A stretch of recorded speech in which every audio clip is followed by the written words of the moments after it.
All right, what's going on, you guys? Let me just, you guys can all see me all right? Good stuff. Okay. So if you guys can go ahead and just put your, or just mention who you are, just a brief introduction in the chat. It will just to kind of give everybody a little familiarity with who's here. Just kind of, a brief introduction of why everyone's here. Obviously this is sort of a retake strategy masterclass. So we're going to talk a little bit about next steps. I'm going to share with you guys a little bit about my story. I'm just going to reiterate that this is such a process, the whole study process for the CPA exam, the whole process of passing, overcoming failure. I mean, it's all stuff that is just nothing novel in the journey of studying and passing the CPA exams. Something like 90% of students fail at least one exam. So, if you failed your exam, I just can't stress enough how important it is to not let yourself feel too discouraged, because this is something that everybody goes through. It's really just about identifying where it is you tripped up, identifying how far you are from actually passing, because that's going to indicate what next steps actually look like. There's a big difference between failing with less than a 65% and failing with anywhere between a 65 and a 74. I mean, that strategy is just entirely different. But yeah, so I mean, really excited to be here with you guys, just kind of get some FaceTime with you and give you the opportunity to ask some questions. Really excited about some of the things that we've got going on, in the next, really through 2023. I mean, there's no secret that exams are changing at the end of this year. And I know a lot of you are on your last leg, finishing up maybe your last section. So with that being said, everybody's in a different boat. All right, so it looks like we got a bunch of you, Jessica, Johanna, Dominica, Julie, Patrick, Isabella, Lakeisha. All right, guys, well, it looks like we have a good turnout.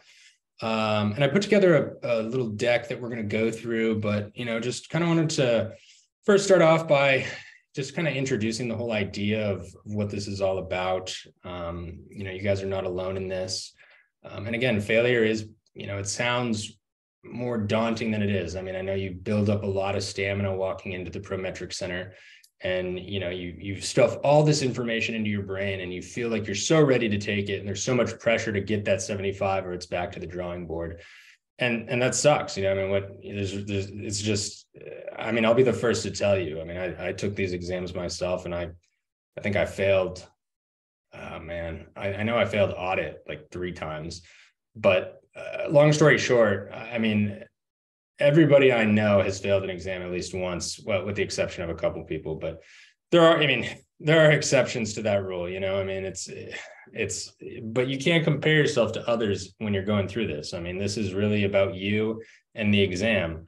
And, it's not about how you did compared to other people's successes. This is just about getting through it, because at the end of the day, nobody's going to ask you what your score actually was. They're just going to ask you, are you a CPA or are you not? And that's just the bottom line. But, if everyone else, if you guys can turn on your cameras, if you're comfortable with that, it's, we can, just make sure everybody feel like, this is a community, because that is what it is, but no pressure, obviously. We are going to be walking through some slides, but just, wanted to kind of put a face to everybody. I know we talk a lot on social media, and you guys email me a lot. I've talked to some of you on the phone.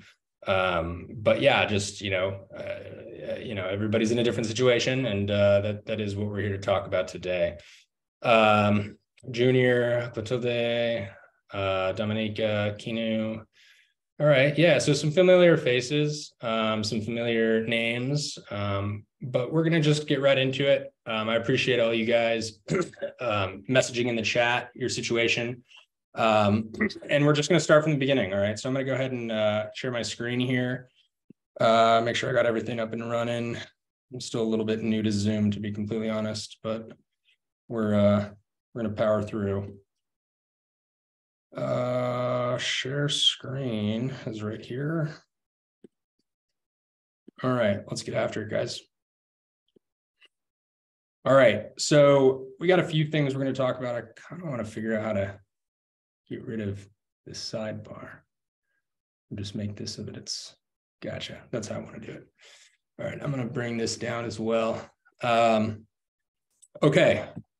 For those of you who don't know me, my name is Joey Reeve. I am a licensed CPA in the state of New York, and I am founder and lead instructor of Universal CPA Review. I know many of you are students with Universal at this point. Some of you might not be. You might be using one of the other CPA Review courses, totally fine.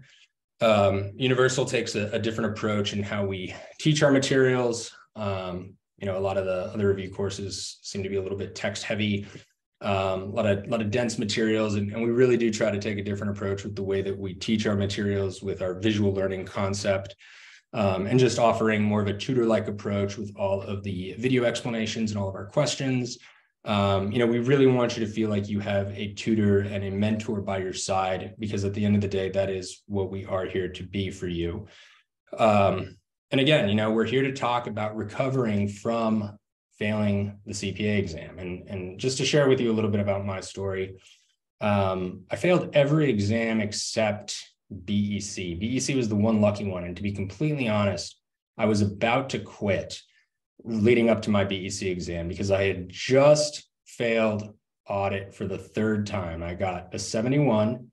And then I thought, you know what? 71 is very close. I'm going to just go ahead and do another quick lap through the material, and I'm going to knock it out of the park. I had just passed FAR. I was riding a high, and audit seemed pretty easy compared to FAR because, it's way less material. There's no math. So I thought, I could just memorize a bunch of words and pass the audit exam. And boy, was I wrong with that thought process, because audit is, what I always say, audit's one of those things that's easy to learn, but hard to master. I think that the last 5 points in audit are harder to obtain than the first 70.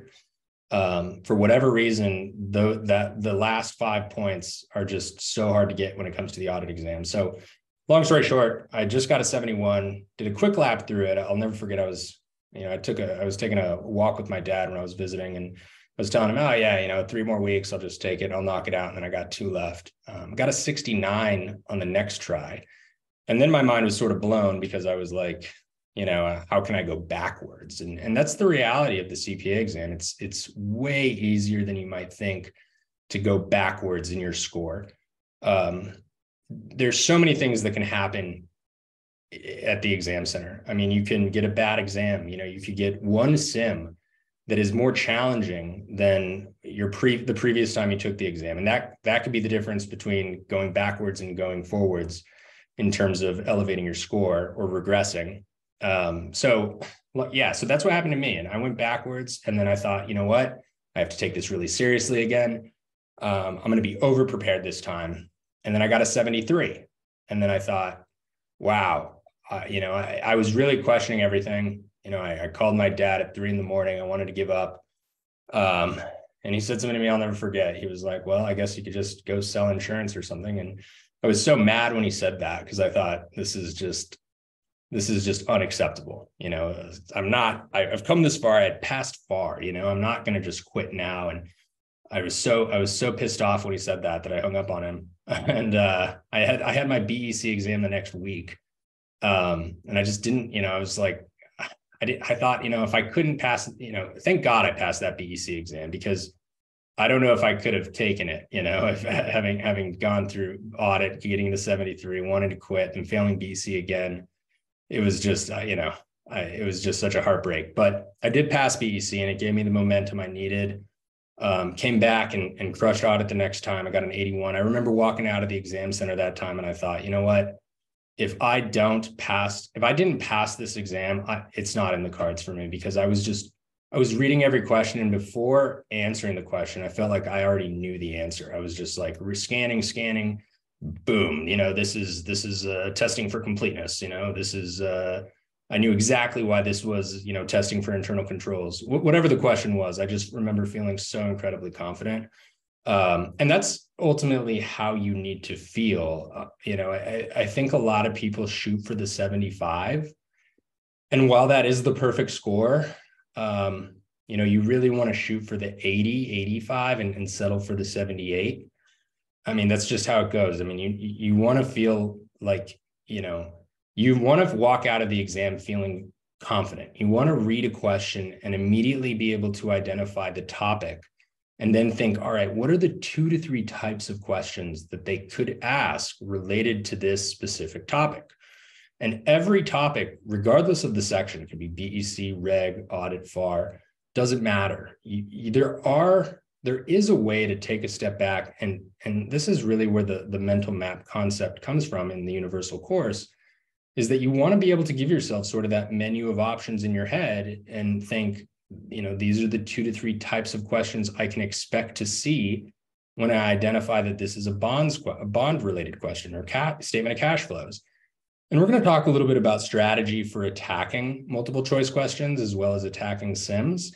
But I just kind of wanted to briefly introduce this masterclass by sharing with you a little bit about my story, because, while you look at CPAs and licensed CPAs and you see people in the Facebook groups or the Reddit, communities or whatever it is you're seeing, you see people celebrating their success and it is discouraging.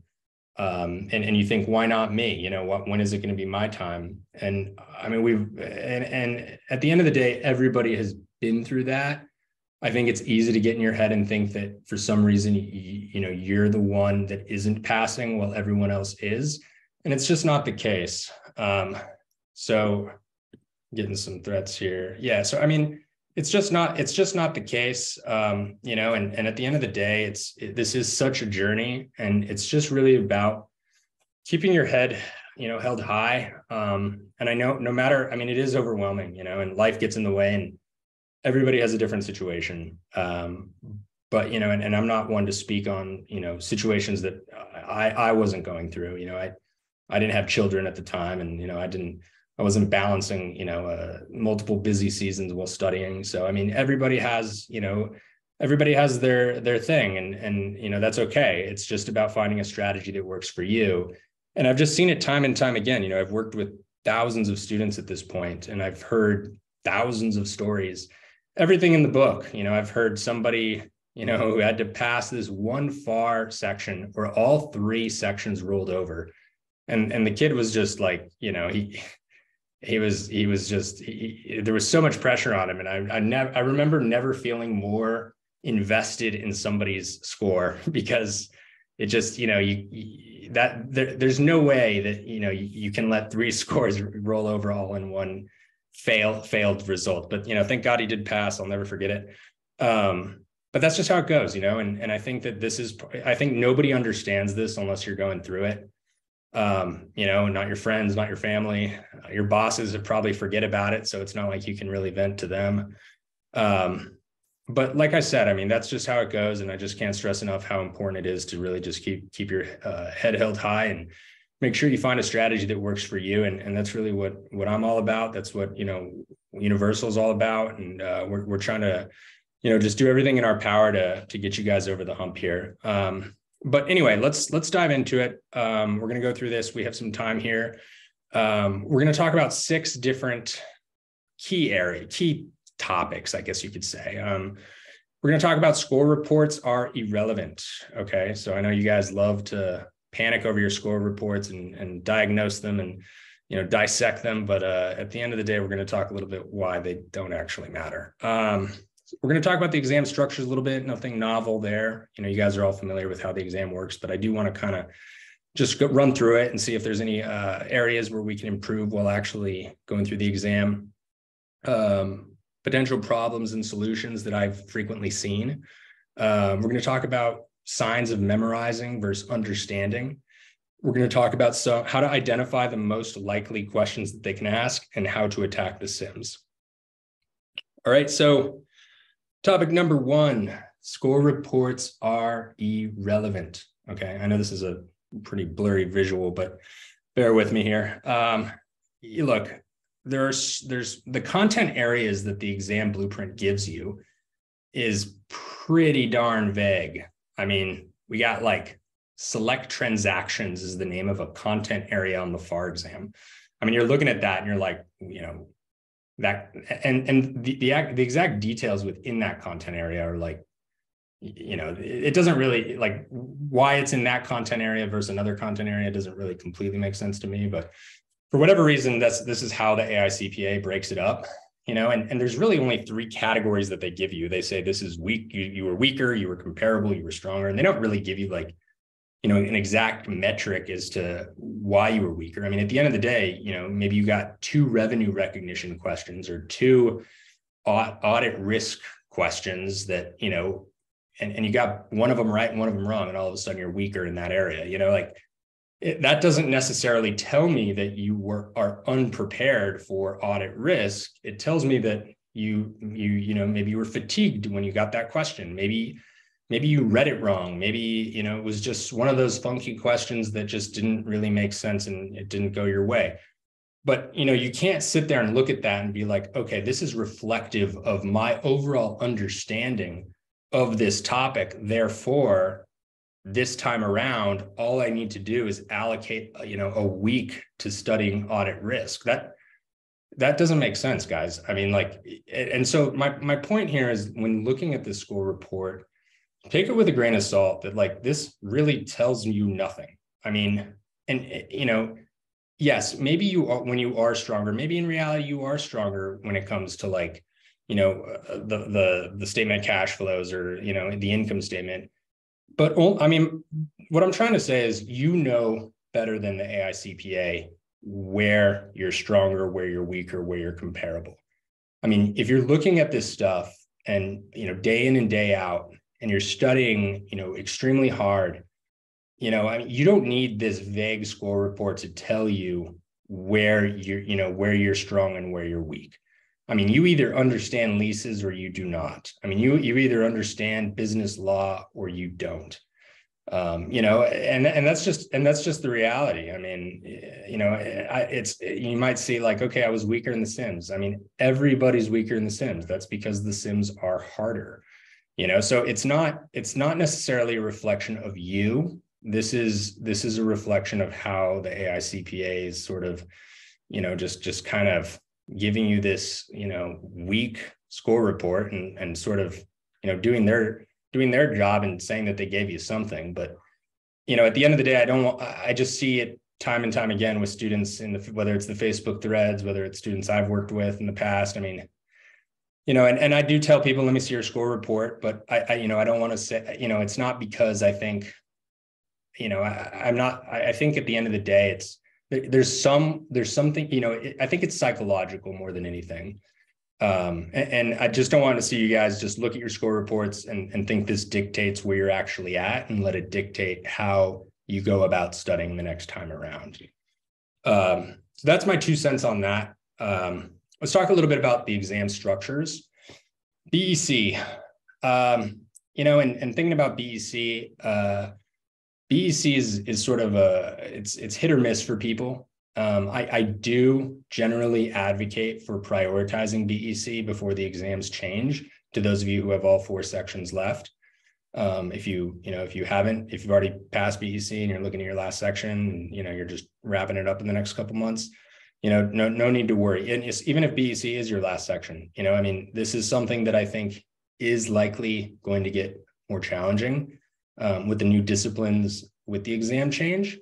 But, this is, there's no question that, it's tough. This is a tough exam. It's very formulaic, a lot of multiple choice questions. You're going to get Sims, and then you got those written communication sections. A lot of people like to come to me and say, how do I prepare for the written communication? And I wish I could say that there was this black and white strategy to preparing for written communication, but the exam just wants to make sure that, you are fluent in English, that you can write, and that you could structure sentences and paragraphs, and you are relatively familiar with the subject matter. So my suggestion is to, just like everything else, slow down when you're reading the description. Take a step back, write down some notes, whether it's on your little whiteboard, whether it's just outlining it with typing it. Give yourself a little bit of an index to kind of outline where it is you're going with it. before you just kind of just start arbitrarily writing. I think that's going to pay dividends because I don't know about you guys, but like having an idea of what I'm about to write is definitely helpful. I'm just going to check here on the chat to make sure we don't have any issues with the audio or anything like that. Looks like we're good. But yeah, look, I think written communication is one of those areas that, people struggle, to understand why the exam gave them, a tough score. But I wouldn't let that, I don't think that you should sit there and really think of strategy for written communication as much. I think just like everything else, the exam, it's make or break on, do you understand the concepts or not? Okay, so multiple choice questions, if you did this right, you're going to get a harder multiple choice testlet the next time around. So when you're going through strategy and actually going through, when you're taking the exam in your retake, understand that if you're close, you're going to likely perform well on the first testlet, meaning you're going to have harder questions on testlet number 2, meaning you should give yourself a little bit more time. So if you're going to move on a little bit faster, make it on testlet number 1. And that way you give yourself an extra 20% time in your total multiple choice question, cumulative time, to make sure that you have that additional time to go through those questions, understanding that it's going to get a little bit more challenging. So our BEC exam timing strategy. All right. So this is sort of what we talk about. 105 minutes is, and this is collectively, I still, if we're going 105 guys, I think you're going to go 25 to 30 minutes on testlet 1 and save the rest for testlet 2. Okay. BEC sims, 60 minutes in total, looking at 30 minutes per sim. And we got 3 written communications and 25 minutes per is kind of what we're going to suggest here. That's enough to write 3 solid paragraphs, and write as much, it's not necessarily going to be about your understanding on the subject matter. Well, it does help. Just make sure that when you're writing, you're structuring the sentences and the thoughts and the paragraphs cohesively. And that's really what the exam is looking for. Thinking about FAR. Okay, so FAR is a beast and everybody knows it. It's not because the material itself is overwhelmingly challenging. I mean, it is hard, but the reason FAR is the beast is because of just the sheer volume of information that you're expected to know and understand. We are really talking about dissecting the financial statements. Again, this is one of those exams that people, they get overwhelmed with and they question whether this is, an exam for them. But, it is, and it's really just about having a strategy. When you are approaching the FAR exam, you literally want to think of every single topic as its own separate exam, right? The statement of cash flows is so robust that it could be its own exam in its entirety. In college, when I was taking intermediate accounting, I think the entire course, the entire semester was like about bonds and earnings per share, that's 2 modules in the universal course. So it's not, long story short, this is an extremely comprehensive exam and it's not like college, this isn't like, you're going to have a couple of sections, you jump into the exam center and, you get the 75. I mean, a 75 it's very hard to get, in the FAR exam because of how much information there actually is.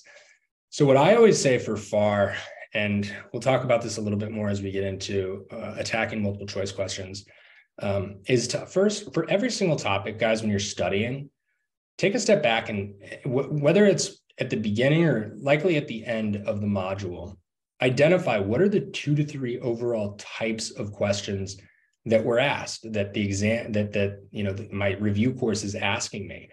And with Universal CPA, we try to identify that for you. I mean, I think a good review course, isn't just slapping together, a bunch of text and material and lets you interpret it. I mean, we try to interpret for you, look, this is what's important. This is less important.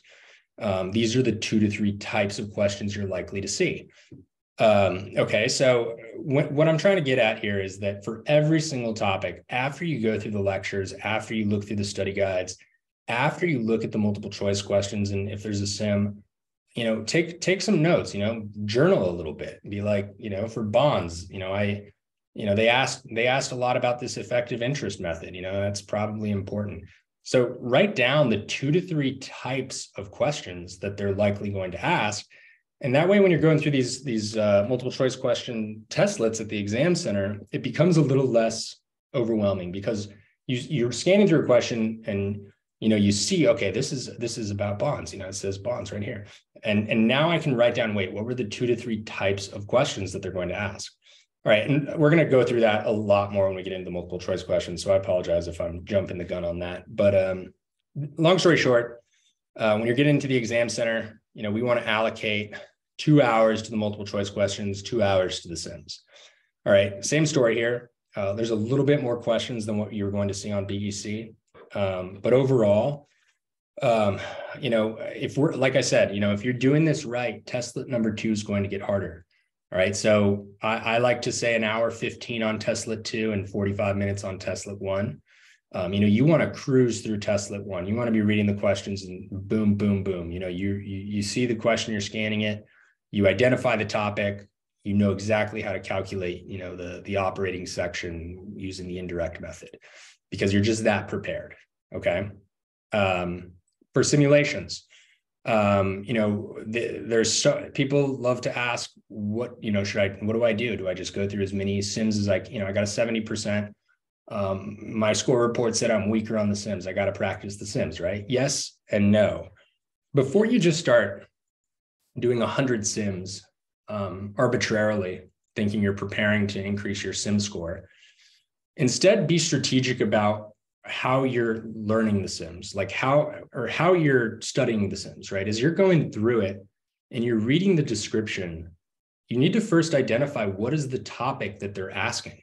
What are we talking about? You don't want to just, and this is again why it's so important to identify the 2 to 3 types of questions that every topic likes to ask. You want to have your own sort of internal index. That way you can just kind of backtrack and think and back into like, okay, these are the 2 to 3 types of questions they're asking for that. That's what I'm on the lookout for now when I'm going through my exhibits. But long story short, when it's exam timing, this is tough, because once you submit your testlet, you can't go back.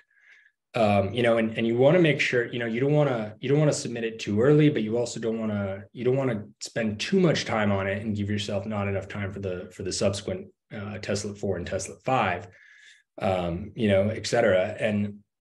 And so what I would suggest is if you see that you have about roughly 2 hours left on your exam leading into the sims, you want to just make sure you're navigating through this, accordingly. And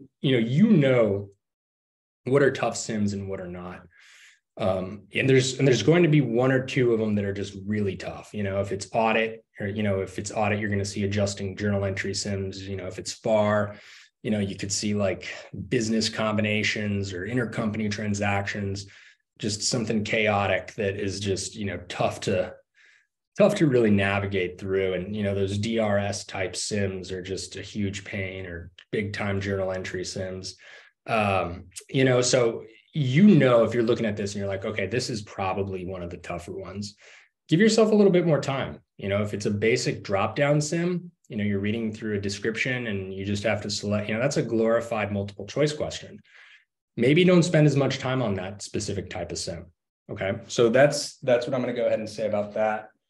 Just a second. Just want to make sure I'm doing all right on time.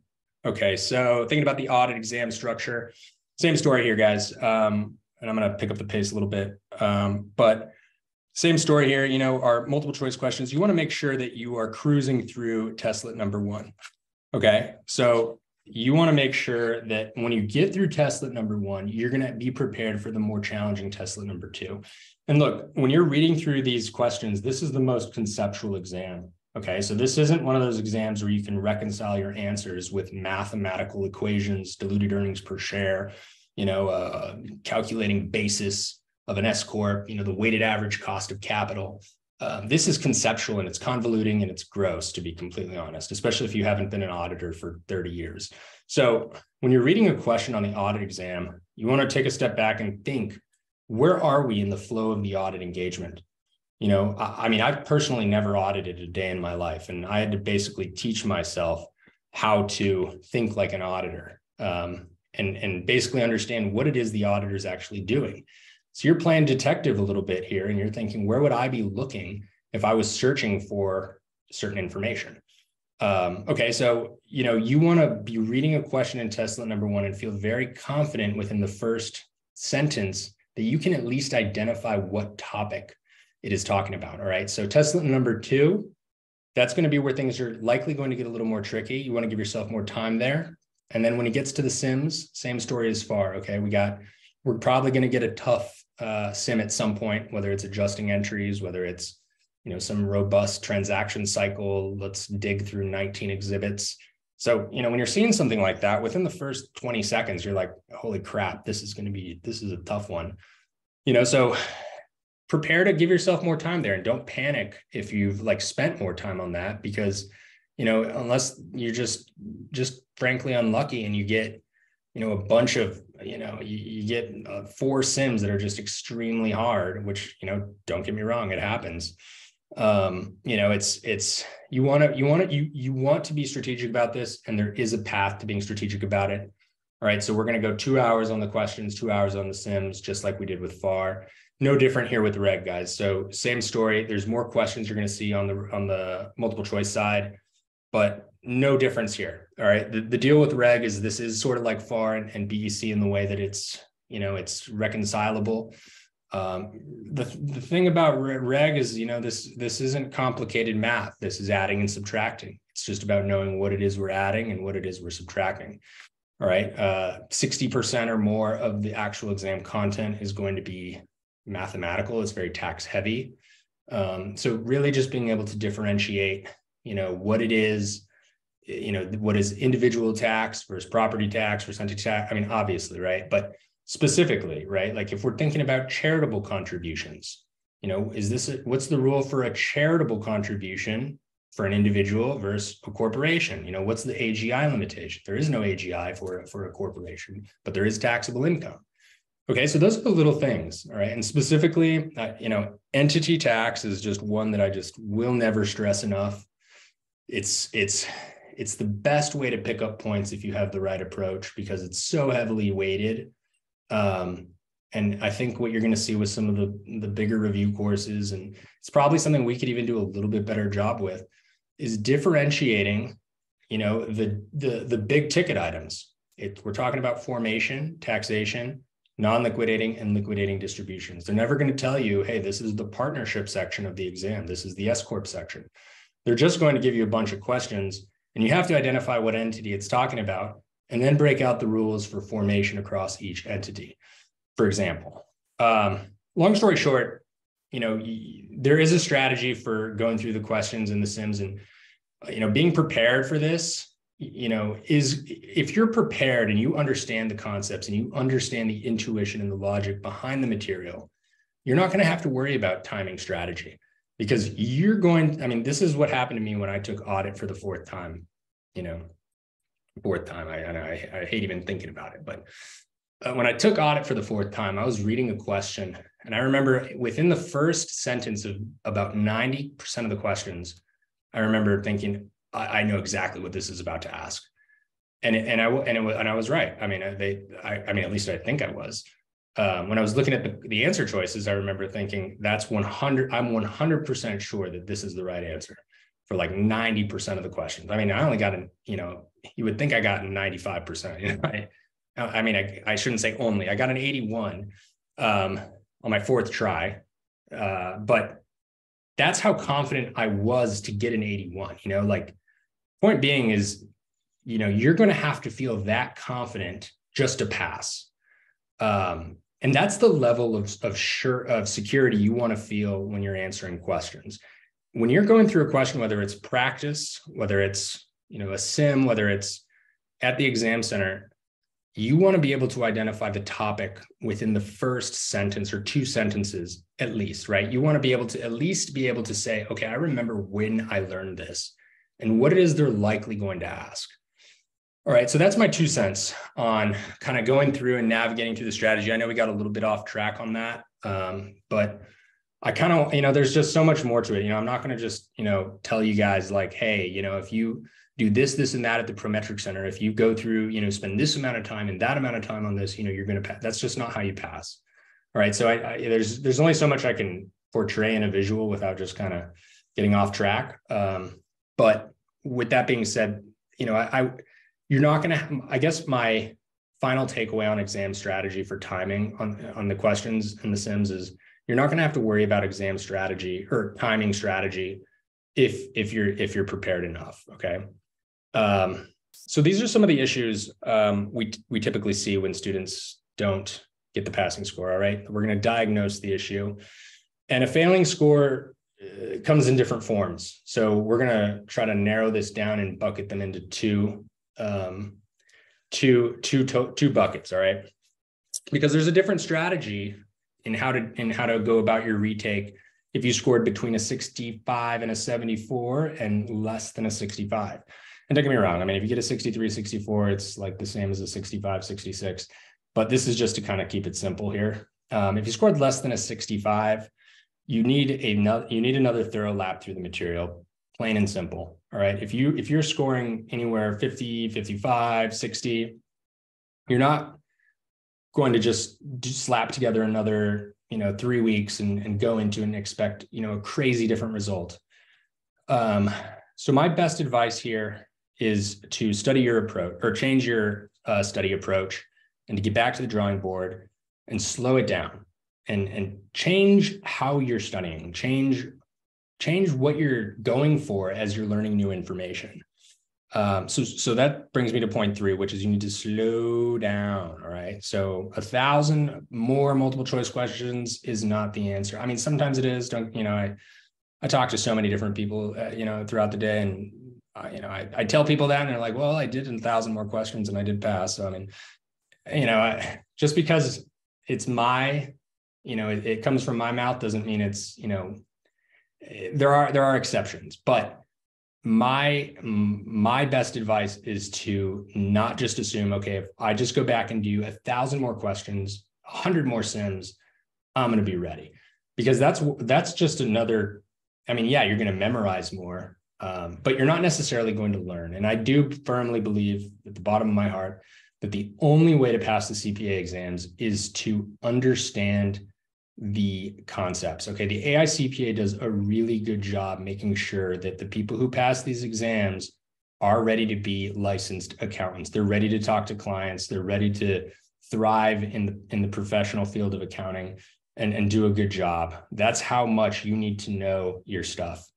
Okay, so memorizing your way into that sort of role and responsibility in the professional world doesn't really cut it. I'd fake it till you make, say what you want about fake it till you make it, but not in accounting. Okay. So you really do need to know.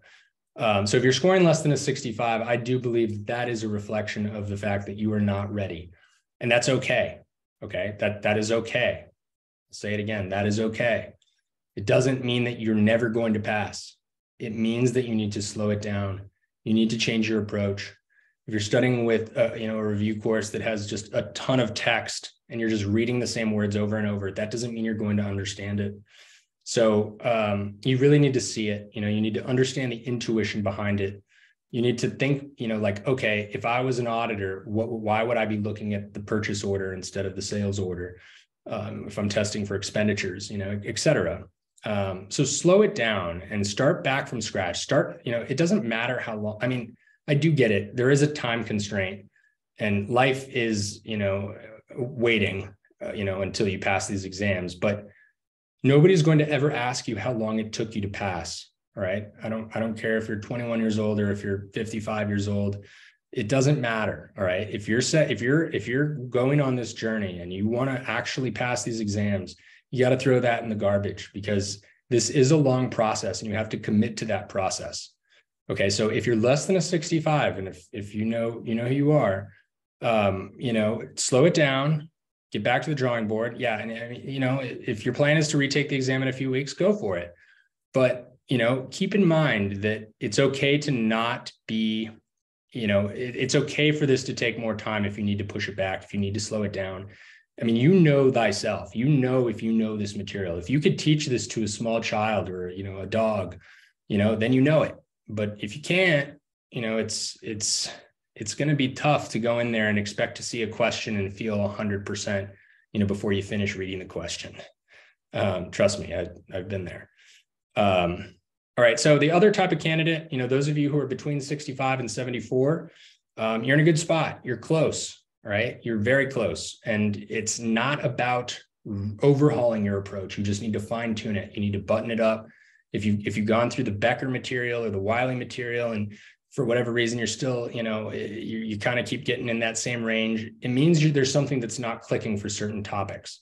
All right. So there are 3 diagnoses here. You understand the correct answer choices, but not the incorrect ones. Okay. So if you're reading through the questions, a sign here that, you don't get it is if you just read the correct answers, but you don't know why the incorrect answer choices are actually incorrect.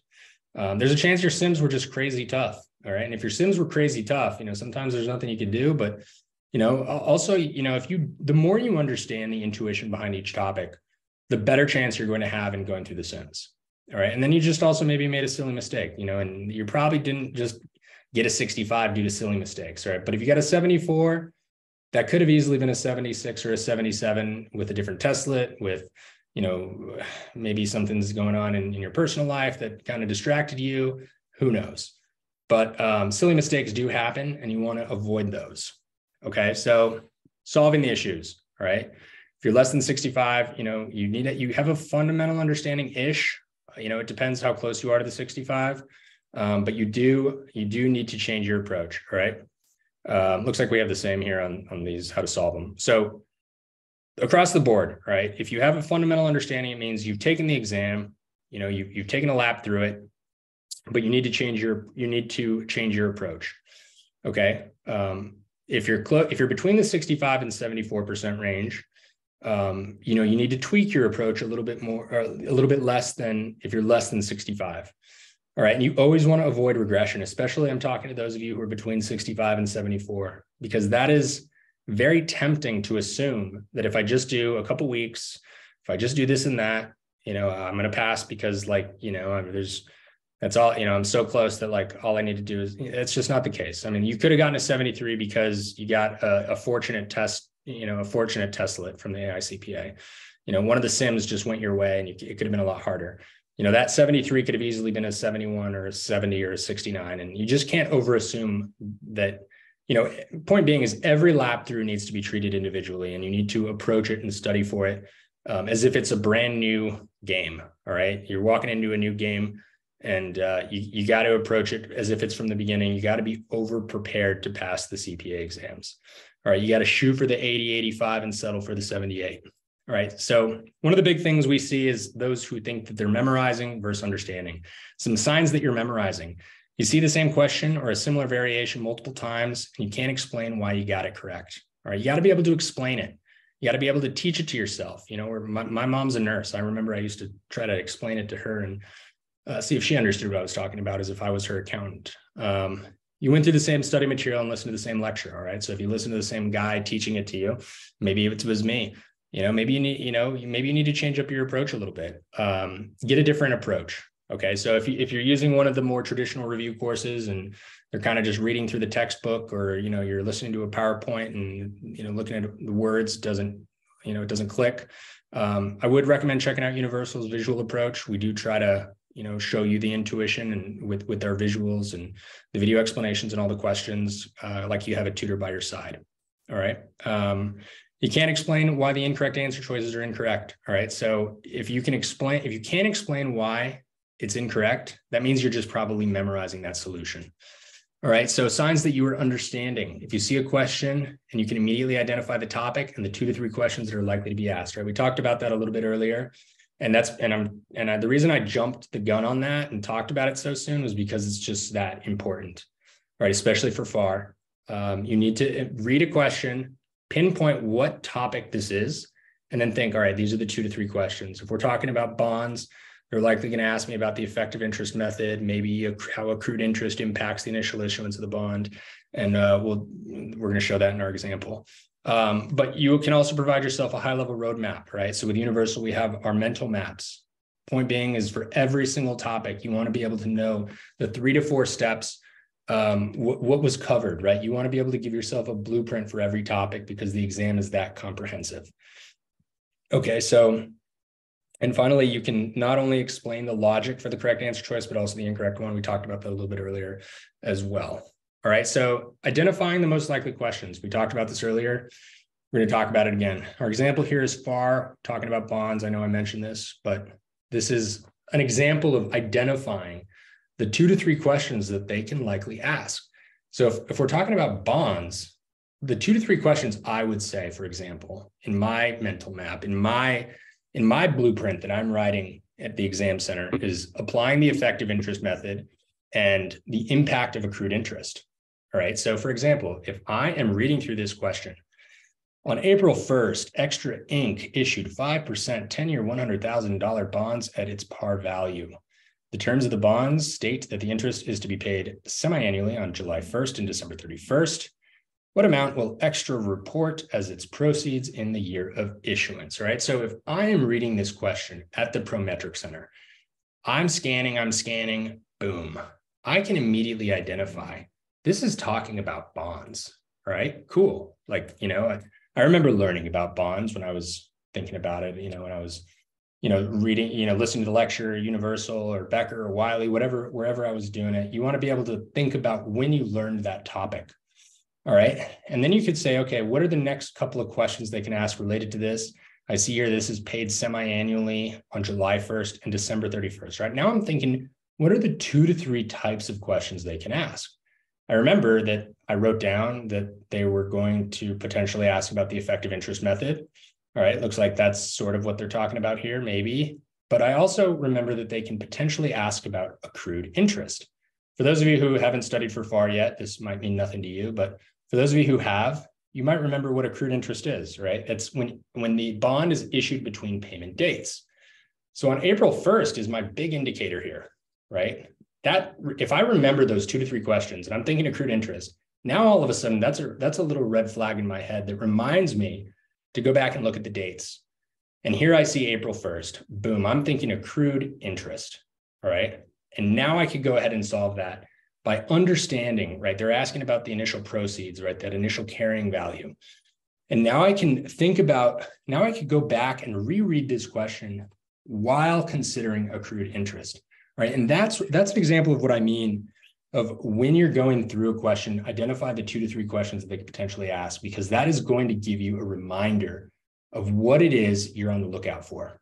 Right. When you're thinking about audit, substantive tests, internal controls, this is my example here. All right. This is vague, but when you're reading through this question, right, which of the following tests would Leslie, the auditor at Smile CPA firm, most likely perform when testing for completeness?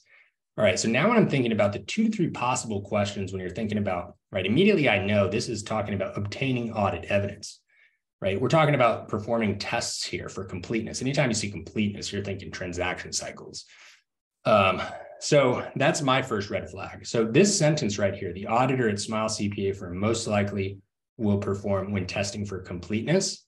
That is going to be my red flag that I'm thinking about transaction cycles, completeness specifically. And then when thinking about purchase transactions, all right, this is thinking more about expenditure cycle. Now I'm thinking about what documents are associated with that expenditure cycle. All right.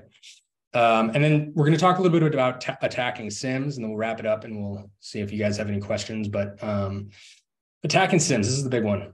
All right. So our example here is going to be reg. And, everybody thinks, all right, what's the best approach to studying for SIMs? If I just do this and that, I'm going to increase my SIM score. I think there is a lot to be said for practicing SIMs. And in fact, it's 100% necessary. I'm not going to say you can pass the exams without, practicing any SIMs, unless you have a photographic memory or something. But point being is there's so much gray area to SIMs, and you're only going to get 7 of them. And that means, if we're talking about FAR, we're talking about 200 topics, and they can ask you 7 related SIMs, right? 7 SIMs related to those 200 topics, right? So how you prepare for those 7 SIMs isn't necessarily the most effective approach. You want to study for SIMs by approaching how to go about attacking them. Okay, so first and foremost, we want to read the SIM description and identify what topic is being asked. This isn't that different from how you're going about reading the description in a multiple choice question. All right, so you want to first read and identify the topic. And then once you have identified, okay, this is talking about XYZ, I now remember what they're typically going to ask when it comes to this topic. Now I can navigate my way through all these exhibits and assess for the relevance of the information in that exhibit as it pertains to this topic, right? You want to look at the exhibits and know what it is you're roughly looking for before you dive into them. Okay, so the exhibits are all there for a reason. Okay, they all have relevant information. And the question is identifying what it is the exhibit's trying to tell me and how it pertains to what the description is getting at. All right, and then we can apply it to the answers. All right, so we're looking through a long description like this. You're reading through all of this and you're trying to pinpoint, what is this talking about? Okay, so there's just, you got to slow it down, and you got to take each paragraph, each sentence, and assess it for the relevance. Like, how is this telling me, what is this trying to tell me?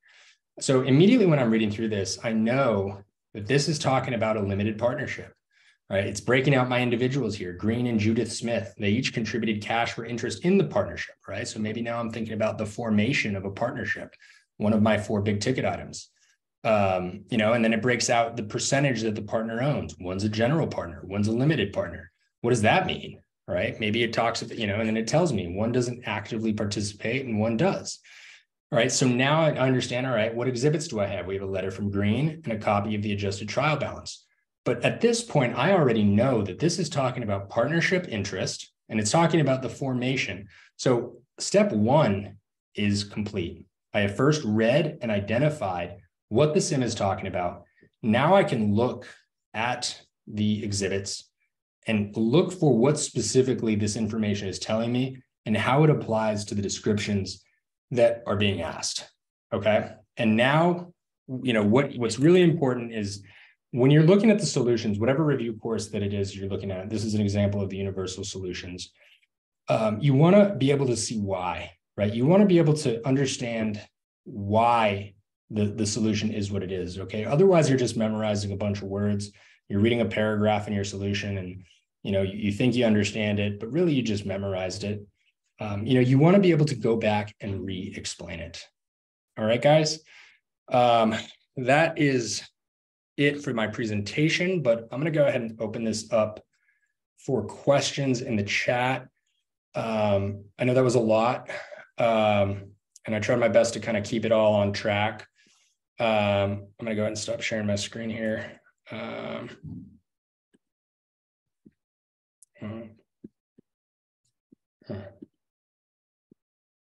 I don't know what's going on. Anyway, guess it's not working. But if anybody has any questions, feel free to jump in here in the chat. You got a bunch of you guys still here. I hope this was all helpful. We had a pretty good turnout here. A good amount of you guys showed up, and I appreciate that. Also wanted to say, a lot of you are universal students, but whether you are or not, whether you have the program or not, we are also offering live boot camps, live classes. We are trying to get a little bit more personal with how we teach this stuff, because I know that there's only so much that a recording can really, articulate. And if there's more here, we're going to go through different questions. It's going to allow you to have the opportunity to ask your instructor questions. So if you guys are interested at all in the boot camps, the live boot camps, especially for those of you who are trying to get this done in 2023 before the exams change, maybe you're in your final stretch, your final exam, could be a great opportunity to add that additional fuel, and just kind of going the extra mile and just make sure you're investing in yourself. And we're going to do everything in our power on our end to make sure you're getting all the resources you need.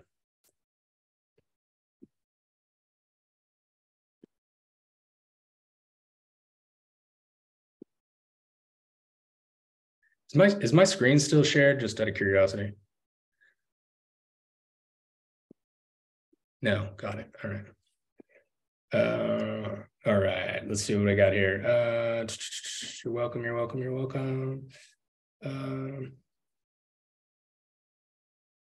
you recommend using multiple study materials, or is it a waste of time? I don't think it's a waste of time. I think certain concepts are taught differently in different review courses. I really can't speak for other review courses that much, just because frankly, I don't know. I don't know how they're explaining it. I know how we explain it. And if you feel like whatever it is you're learning isn't teaching it to you in a way that is understandable or digestible, then yes, I think that you should do what you need to do to make sure you're getting a better understanding of that specific concept. So yes, I don't think it's a waste of time. These are tools to better understand, and you need to do what you need to do to pass the exam and to understand the material. All right. I mean, that's why I think Universal really does differentiate from a lot of the review courses, is because, I think a lot of them just kind of are different variations of text. And, just looking at the same text or a different variation of the text isn't necessarily going to make it click. You don't necessarily want to be responsible for interpreting all of this on your own. And we try to do that for you to the extent that we can. Looking forward to having you, Patrick, in the Reg Boot Camp. Excited to have all you guys in the Reg Boot Camp. So you can get some information on the Reg Boot Camp. You can either reach out to me personally, whether it's on Facebook, whether you want to email me. I'd be happy to send you our existing promotions that we're offering for that. We're trying to keep it sort of limited, just because we want it to be interactive. Spots are starting to fill up, so I do recommend locking in a spot sooner rather than later. So feel free to reach out after this, and I'd be happy to get you set up. Christina, can a person only use the universal material? Yeah, so I mean, I think that's sort of a narrative. I think a lot of people sort of, we are a newer review course, and I think we really pride ourselves on quality instead of quantity. I think a lot of review courses just go on and on in terms of depth of the material. And, I think that there are certain areas that need to be focused on more than others. And we try to pinpoint that for you. But yes, I would say that the majority of our students who end up using Universal use it as their first provider. We're not necessarily, the first review course that you might have purchased, but that doesn't necessarily make us a supplement. I think that we do have the depth, and we do have the material that is outlined in accordance with the blueprint. So yes, I would say you can, especially if Becker's not working. If you've gone through Becker and it's not, you didn't pass, you need to make a change. And if this is helping it start to click a little more, I absolutely recommend using Universal as your first review course. Okay, Melanie. Yeah, so I mean, appreciate that. I think I would love to know specifically what you're seeing, and see if I can help guide you as to where it's taught in the Universal course, or if there's areas we could do better on. Those are always things we're looking to better understand. But I'd probably need a little bit more specifics as to what you're finding unfamiliar. I appreciate you posting the bootcamp link. You can learn more information there. If you need help signing up, or if you need help understanding the discounts, feel free to reach out, and we can get you set up. I feel like it was thought to watch the lecture. Yeah, Dominica, I think everybody has a different strategy. I don't love yes, I think you're never going to be 100%. I mean, not really. There's just too much information. So yes, you do need to have a solid pace, and you can't just sit there and say, okay, I can't move on. I've spent 2.5 weeks on this one topic. I can't move on because I'm not 100%. If you're around 75, 80% ready, move on. And that's what the final review is for. At the end of the day, like you're stuffing all of this information in your brain leading up to the exam, and you need to remember as much as you possibly can on exam day, right? And I'm not saying you can't pass. What am I trying to say? You can't pass. I'm not saying you can't pass without, being 100%, without being 75 or better, but you should definitely at least feel confident before you move on. I'm going to retake 4 on Monday. What are your recommendations for considering that I'm on busy season right now? Just one second, guys. I'm going to retake on Monday. What are recommendations for considering what I am on busy season right now? Yeah, so if you're retaking on Monday, I would say, it's a few days away. But at this point, there's really not a whole lot different you could do. You're not going to learn new information 4 days before the exam. So I would say go back and pinpoint where you're struggling most and hit those questions as much as you can. 55 on FAR. Okay. When you say thorough lap, does that mean all video study guides MCQs? All right. So again, it's not quantity, it's not about just like, if I do this, if I do that, I'm going to pass. Yes. But yes, go back and go through everything thoroughly. When I say that, I mean videos, study guides, questions, but slow it down. When you're reading the solutions, try to understand what it is it's talking about. And again, I can't stress it enough. Identify the 2 to 3 types of questions each module is asking. Do you have a group or one-on-one tutoring? We do not do one-on-one. We do have our boot camps though, and I think those are going to be just as effective. We're really going to break it down. We're going to have more of an emphasis on multiple choice questions and different simulations. Going through Dexter's going to be one of our instructors. He's going to really slow down how to attack certain types of sims. There's going to be different examples that you haven't seen yet in Universal. So I do think it's a good opportunity to learn how to go about studying certain questions and sims for some of these topics. And it's a great opportunity to ask the instructor questions that you're struggling to understand. 7071, I'm sorry to hear that. My third attempt was like from another planet. Not sure that I reviewed the blueprint. Yeah, so we do cover everything on the blueprint. We do have a spreadsheet that reconciles everything to the blueprint. I'd be happy to send that to you just to kind of verify. Yep. Universal customer. Change. Yeah, so the boot camp's really going to be a good opportunity, especially leading up to your exam. It's a great final sprint. We're talking 21 to 28 days leading up to your exam. Whether it's a final review, whether it's a retake, whether it's something you just want to, have access to as you're studying, even if it's your exam's 2 to 3 months away. We're going to talk about the concepts in more depth. We're going to show more examples, and you're going to think differently about how to attack certain types of questions. At the end of the day, this exam is extremely comprehensive, all of them, all 4 of them.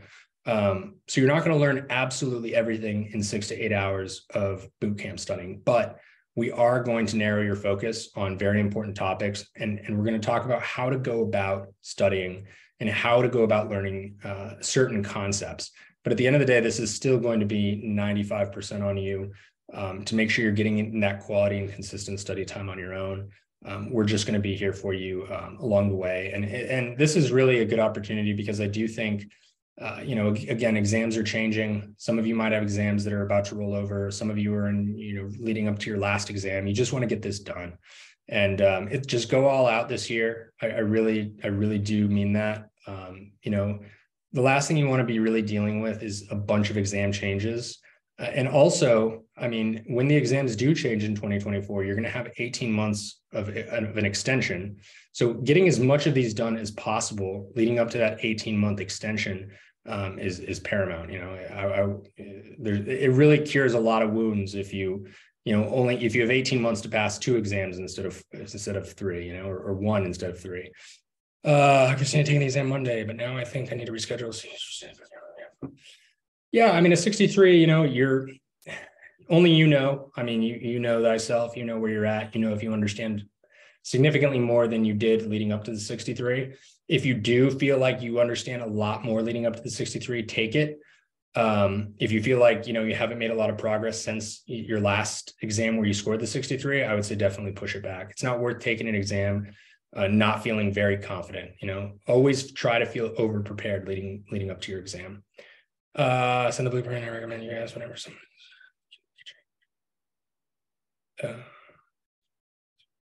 Yeah, appreciate that, Melanie. For the blueprint, when I say we have a reconciliation, we do have a spreadsheet that reconciles it. So if you're looking for something, if you're looking to find where something from the blueprint is in our course, you could definitely use that spreadsheet to find it. All right, guys, we went over time a little bit. If you guys have any final questions, feel free to use me as your lifeline here. But otherwise, I know a lot of you, I'm recognizing a lot of the names here have already signed up for the boot camps, but we are offering special discounts. So feel free to reach out to me and I can inform you what we have available. At the end of the day, we're just trying to go the extra mile here to make sure as many of our students pass as possible. If you are not a universal CPA user, we do have a free 7-day trial, and we can definitely offer extended discounts for joining our boot camp. Just make sure to reach out and let me know that you were in the boot camp and you remember me saying something about it. And next time, we're going to continue to do some of these. Bring a friend, guys. Let us know. And if you do, we can definitely extend 3-month access to our group tutoring and accountability program. If you guys want to bring a friend next time, just let me know who it was. And we could definitely give you guys some free access to some of our courses. We're pretty flexible with a lot of that stuff, and we're always looking to meet new students and bring new students into our platform and our communities. But yeah, keep me posted, everybody. You guys know where to find me. I'm pretty easy to find on the Facebook groups. Some of you guys, have my number. Some of you guys, reach out to me via email. Whatever's most convenient for you. We're working with you guys 24/7. So keep the dialogue going. It's an important year. We just want to get this done in 2023. And I can't stress it enough. Do not feel discouraged if you failed. Failing is part of the process. This is a gross exam. This is one of the, if not the most challenging professional business exam there is. I don't care what anyone says. This is harder than the CFA. This is harder than all of it. So, I got a sister in medical school, and she's doing her boards and stuff. And, that might be one of the exams that those people study really hard too. But this is a tough exam, and don't let anybody tell you anything differently. And a 75 does not mean a C. This is a 75 on the CPA exams, an A+ in any master's level accounting, any undergrad accounting. So, 57 doesn't mean you are not equipped to be an accountant and you learn nothing in college. It might mean you didn't learn much in college, but it doesn't mean that you can't do it. This means that you just need to adjust your strategy. And that's what we're here to help guide you to do. Yeah, definitely gross. If you fail an exam, do you recommend going on the next section or retaking the exam? Totally depends. Depends on how far off you were. Depends if you've already began studying for another section. It depends, and it depends where you're at. I think better. And I know that's super vague and not the best answer, but if you're at a 70, 71 on FAR and you got your exam score and maybe you put a week or two into audit, pause audit, go back and pass FAR. You're very prepared. But if you got a 50 and you've taken it 3 times and you just want to get the ball rolling, and sometimes getting momentum is more important. So I think it depends on where you're at and the specific situation. Yeah, but that's kind of my takeaway on that. All right. And we're doing another one of these on Saturday. We're pretty much going through the exact same stuff. And we're going to try to do this continuously, as scores come out. So bring your friends. I know we have a pretty big study community. I know there's a lot of chatter in some of the different groups. Let people know if you find this helpful, guys. I think, we're trying to get the word out. We're trying to, help as many students as we can. There's no reason we all can't be CPAs. And if you guys find this helpful, if you find, our connection helpful, feel free to continue to bring students and spread the word. It is greatly appreciated. And, we will be more than happy to reward you guys with free access to some of our tutoring programs and our live classes.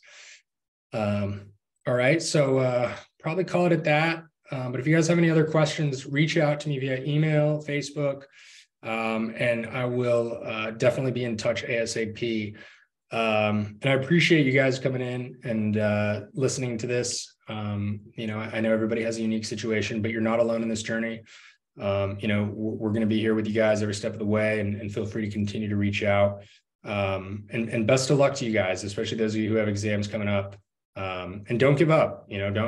Don't throw in the towel. This is worth it. This is a credential and a license that is invaluable to your professional and business opinion, to, your credibility. Doors open up beyond the world of accounting. I don't think I'm the best example, but I didn't think I'd be doing this. That's for sure. When I started taking the CPA exams, and my point is that people go into, this license is not a license to just file taxes or perform audits. I mean, this is just as important of a professional or business license as anything out there. And, people don't care how long it took you to pass. They don't care what your scores were. They just want to know, are you a CPA or are you not? And by the time we're done, you guys are all going to be able to say yes. All right. All right, guys, call it that. Feel free to reach out. Let's keep it going. Thanks for joining.